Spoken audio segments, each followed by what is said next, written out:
D'abord, bonjour à tous et je commence par remercier les organisateurs de cet événement.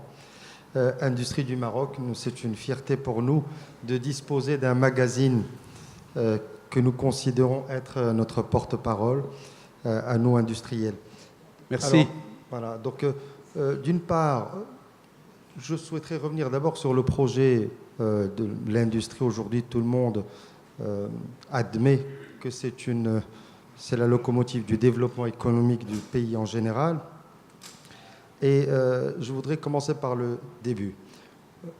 Aujourd'hui, l'industrie ne peut pas se faire de façon hasardeuse. Nous sommes sur un marché ouvert. Nous le constatons dans le secteur automobile. Nous n'avons pas le droit à l'erreur. Et au niveau de la performance économique, elle est très mesurée, très calculée. Le modèle aujourd'hui qui marche, ou qui a fait ses preuves, si je peux dire, le modèle de l'écosystème. Moi, je peux revenir une quinzaine d'années en arrière où je croisais des confrères au niveau de l'industrie et je les croisais. Ils prenaient l'avion pour aller chercher un composant en Asie, un autre équipement en Europe et ainsi de suite. C'est un modèle qui ne peut plus marcher aujourd'hui. Pourquoi? À quel titre? Aujourd'hui, nous sommes en compétition au niveau de l'industrie avec le monde entier. Et comme vous le voyez, le Maroc est un marché ouvert, tous les produits peuvent arriver. Et aussi, quand nous allons à l'export, nous avons une compétition féroce en face de nous. Donc, il y a un modèle qui a été mis en place, qui est le modèle des écosystèmes que nous avons construit au niveau de l'automobile. C'est très simple. Nous sommes partis de quoi? Nous sommes partis du marché. Identifier quelle est l'opportunité. Un industriel, pour aller faire de l'industrie ou investir, doit d'abord saisir et bien identifier une opportunité d'investissement. Et donc, on a commencé par les constructeurs automobiles, bien sûr, de la région, pas qu'au Maroc, mais région. Et nous avons décomposé cette voiture en sous-ensembles. Et c'est là où a émergé l'écosystème de l'intérieur véhicule, l'écosystème câblage. Donc, pour avoir un groupement avec des synergies, localisées quelque part, et avec tout le tissu de sous-traitants. Comment je peux vous donner l'image? Un constructeur automobile aujourd'hui est en train de devenir de plus en plus un assembleur et qui ne va pas assembler des pièces, qui va assembler des modules. Il y a des spécialistes qui vont ramener un tableau de bord complet, le constructeur va l'injecter, qui vont ramener des sièges, une portière avec tout l'électronique, le métal, le textile, tout intégré. Et le fabricant de cette porte également est un écosystème à part entière. Et ce fabricant a besoin d'avoir un écosystème autour de lui, vraiment autour de lui, et ne pas aller approvisionner des composants un peu partout, sinon il ne va pas y arriver. Aujourd'hui, le modèle économique de l'automobile est d'être localisé plus loin, ne pas être à plus loin de 2 heures d'un port connecté à l'international. Donc ça, c'est une chose. À partir de ce moment-là, vous avez connu le modèle de l'automobile. Une des clés de réussite, c'est qu'il a été identifié dès le départ avec des zones industrielles prévues, groupées, qu'on appelle les zones industrielles intégrées, les parcs intégrés. C'est Tanger, le premier, la zone franche de Tanger que vous connaissez qui est déjà pleine. Ensuite, il y avait Tanger Automotive City, tous regroupés autour du constructeur automobile. Donc, qu'est-ce qui se passe en réalité? Les premiers investisseurs qui s'étaient implantés, j'en ai connu, des multinationales qui me disaient, écoutez, on est venu au Maroc, on a gagné en main-d'œuvre, mais malheureusement, on ne gagne pas encore de l'argent dans nos usines, au contraire, parce qu'on doit approvisionner les composants d'un peu partout. Après avoir localisé toute la sous-traitance autour d'eux, au sein de la zone franche, je vais aller plus loin. Vous savez que les équipementiers, par exemple dans la zone franche de Tanger, me demandent, on veut avoir tel sous-traitant, pas à l'extérieur de Tanger, mais à l'intérieur de la zone. On ne veut pas aller chercher très loin, y compris jusqu'aux fabricants d'emballage carton. Je vous donne quelques détails, ça va très très loin. C'est-à-dire ils ne veulent pas perdre la compétitivité en allant chercher.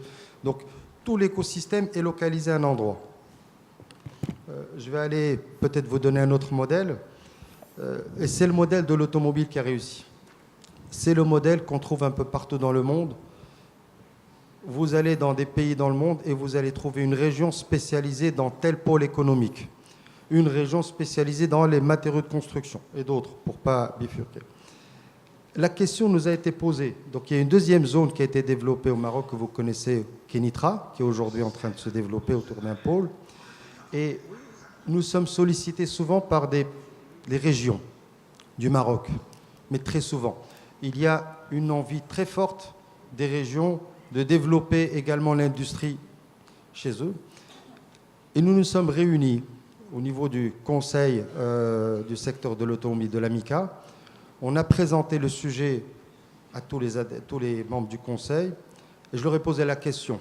Je leur ai dit, nous sommes, avant tout, on doit avoir une démarche citoyenne et nous devons penser maintenant à déployer le secteur automobile pour faire profiter toutes les régions. Je vais vous faire une confidence personnelle.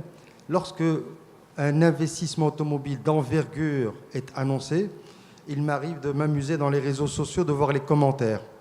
Premier commentaire, félicitations. Dès que je vais un peu plus loin, ce sont des commentaires qui me surprennent. Il n'y en a que pour Tanger, il n'y en a toujours que pour les mêmes. C'est Tanger, c'est Kenitra, c'est Casablanca. Est-ce que vous ne savez pas que nous, si on existe, est-ce que vous ne pouvez pas penser à nous, faire venir, on veut voir aussi ces usines pousser chez nous? Et ça m'a interpellé. Je vous assure, je me prenais le temps de lire ces commentaires. Et ça se traduit par les présidents de région aujourd'hui qui sont très offensifs. Mais les gens de l'automobile m'ont dit, on ne peut pas faire l'automobile dans tout le Maroc. Il faut être réaliste. Et un investisseur, on ne peut pas aller le prendre, lui dire, viens t'implanter à telle région. Il s'implante avec un certain nombre de données économiques, des connexions routières, aéroportuaires, des sous-traitants à côté, la distance par rapport à son client, etc. Donc c'est un modèle.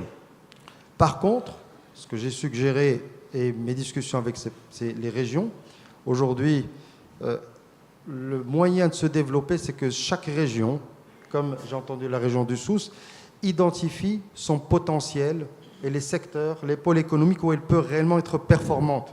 J'entends Agadir, j'ai beaucoup apprécié le Souss, ils disent on a déjà l'industrie liée à la pêche. Donc c'est déjà un pôle qu'on peut identifier.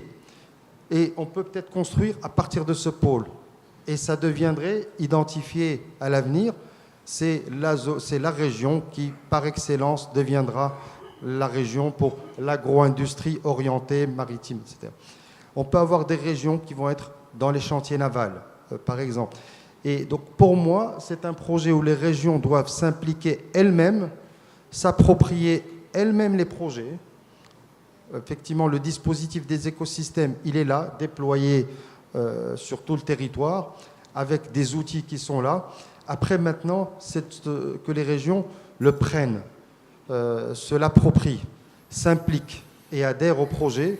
Et je vous assure que certaines régions avec lesquelles nous sommes en discussion en ce moment, vous imaginez, nous pensons à une troisième ou plutôt une quatrième région pour l'industrie automobile, un quatrième pôle. Certainement, il y aura d'autres constructeurs, comme vous savez, qui vont venir. Il faudra leur proposer un nouveau pôle. Donc, il y a une opportunité pour une troisième, une quatrième région. Et donc, pour moi, et je reviens d'ailleurs à la remarque ou la déclaration de Sa Majesté, qui est de faire venir le développement industriel, économique dans les régions, parce que c'est une attente claire du citoyen. Et l'industrie en profitera également, parce que ces régions sont des bassins d'emploi extraordinaires. Elles disposent de ressources qui sont déjà à identifier, à développer.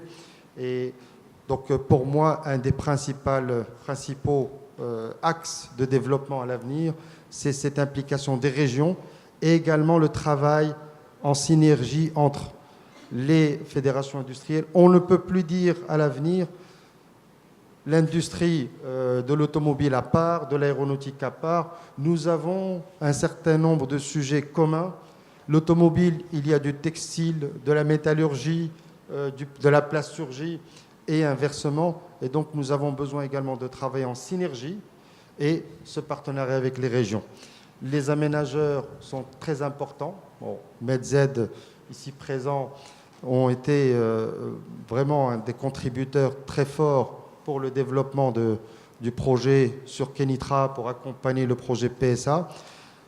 À titre d'exemple, nous avons construit des teams, on appelle le team Maroc pour l'automobile, où, autour du ministère de l'Industrie, nous-mêmes, l'AMDIE et les aménageurs, que ce soit MedZ, Tanger Free Zone, TMSA. Et donc, c'est une équipe qui travaille aujourd'hui en synergie. Merci.